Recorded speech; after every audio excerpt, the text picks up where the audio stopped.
So what is up mga boss? Magandang hapon sa inyo. We are currently here at Silang Cavite. I'm not sure kung Silang ba to or Tagaytay na. Pero ayun.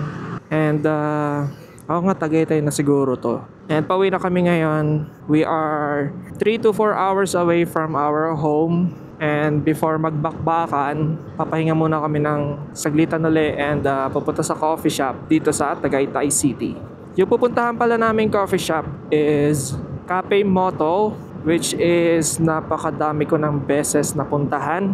Hindi na mabilang sa daliri ko kung ilang beses na ako nakapunta doon. Every time na pupunta ako ng Tagaytay, doon ako lagi nagkakape. Though wala siyang view, wala siyang scenery na makikita. Unlike sa mga coffee spots talaga dito sa Tagaytay na may view, Starbucks.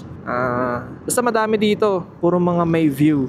And syempre, medyo mahal pagka ganun. Kasi mahal lang inuupan nila dun. Hindi lang basta-basta mumurahin ng mga nandun. For sure, may presyo. So is makikita mo lang dun is napakalawak ng place nila. Kayang halos mag-accommodate ng 50 person. Meron sila sa labas and meron din sila sa loob.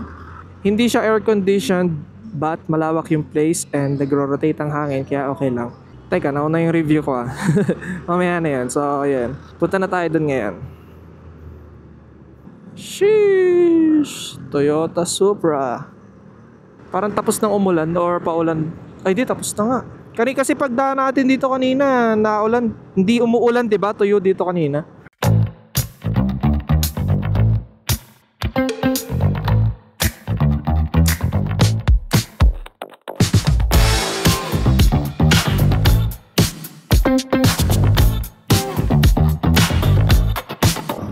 Lamig! Yun, so andito na tayo ngayon sa Cafe Moto.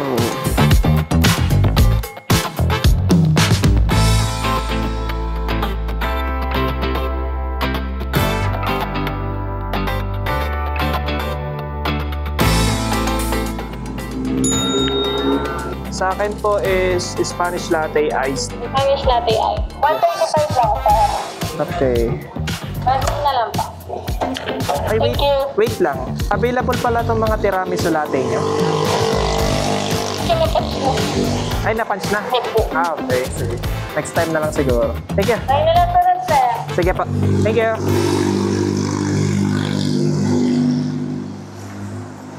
Sayang, meron pala silang tiramisu latte doon. Tiramisu latte. Doon, special ano nila? Oo, kasi hindi ako nakatikin. Dahil na-punch na. 165. Sayang. Dito tayo. Para pwedeng mag-smoke. Sayang. Na-punch na eh. Nasuntok na.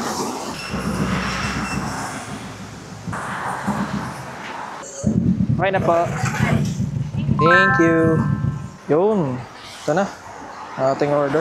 Spanish latte.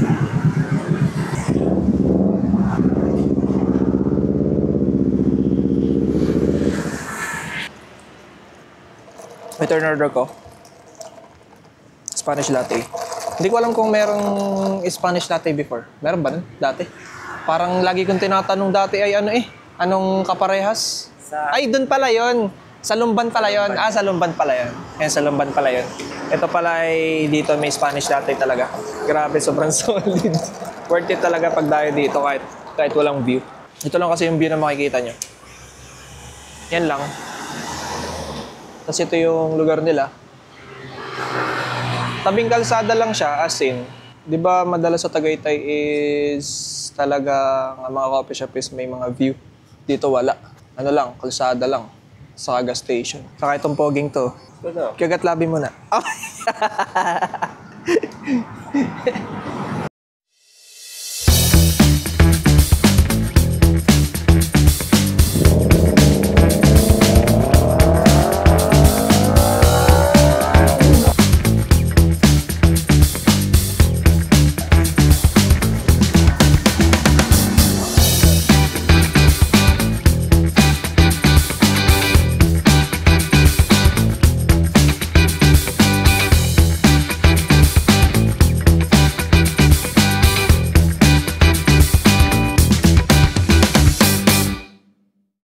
Okay na.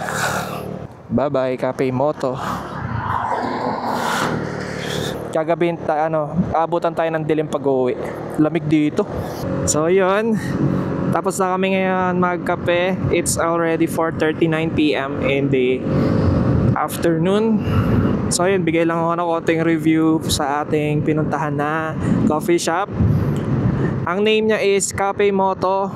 Fun fact lang, napakadaming big bikes and cars na tumatambay dyan tuwing gabi. Mostly gabi talaga.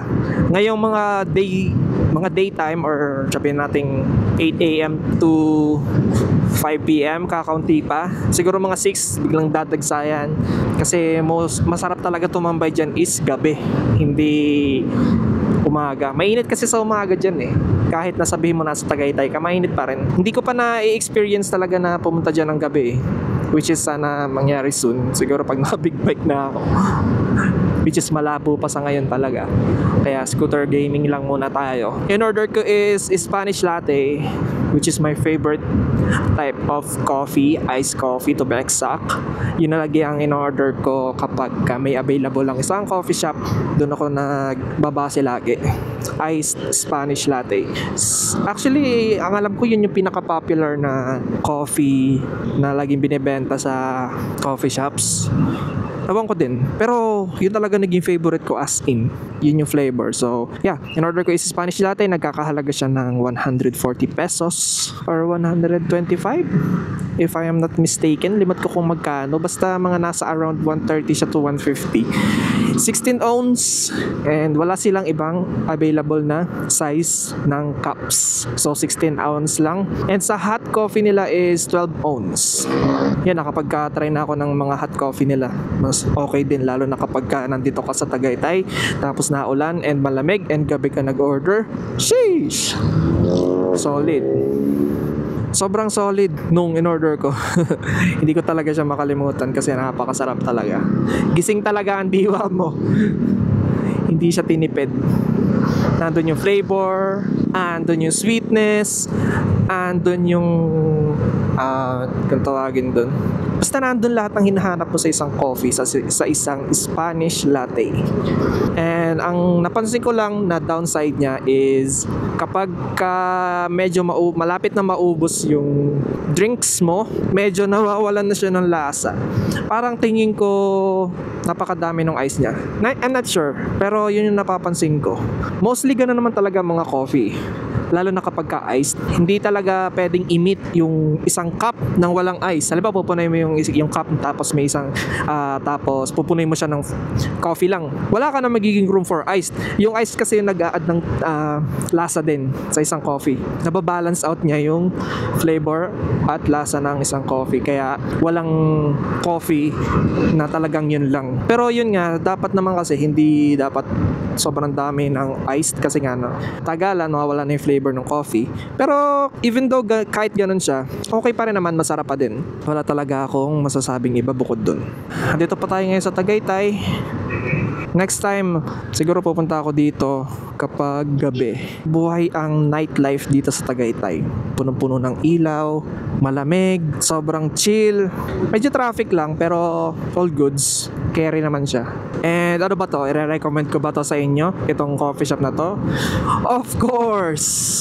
I-recommend ko siya kasi hindi ko i-recommend siya kung pabalik-balik ako dito. Every time na pupunta ako ng Tagaytay or dadaan ng Tagaytay, lagi ako nag-stop over dito for some coffee.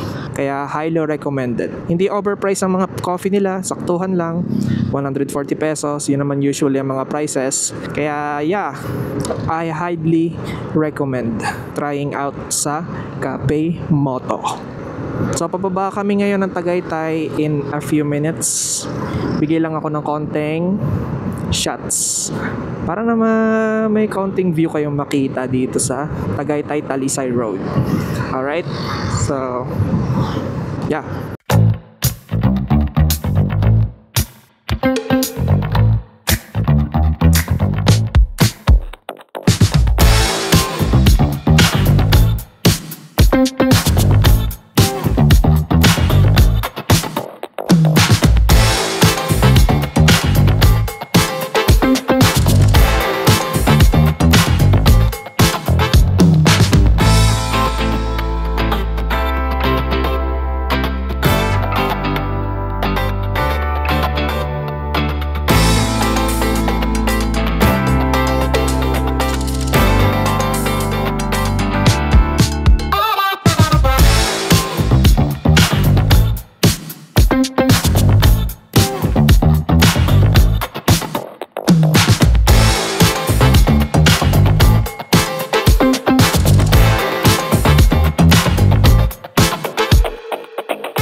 So ayun, konting shots lang pababa ng Tagaytay and pauwi na kami ngayon. Siguro mga 3 hours pa, around 3 hours or 2 hours and a half, depende sa paspas.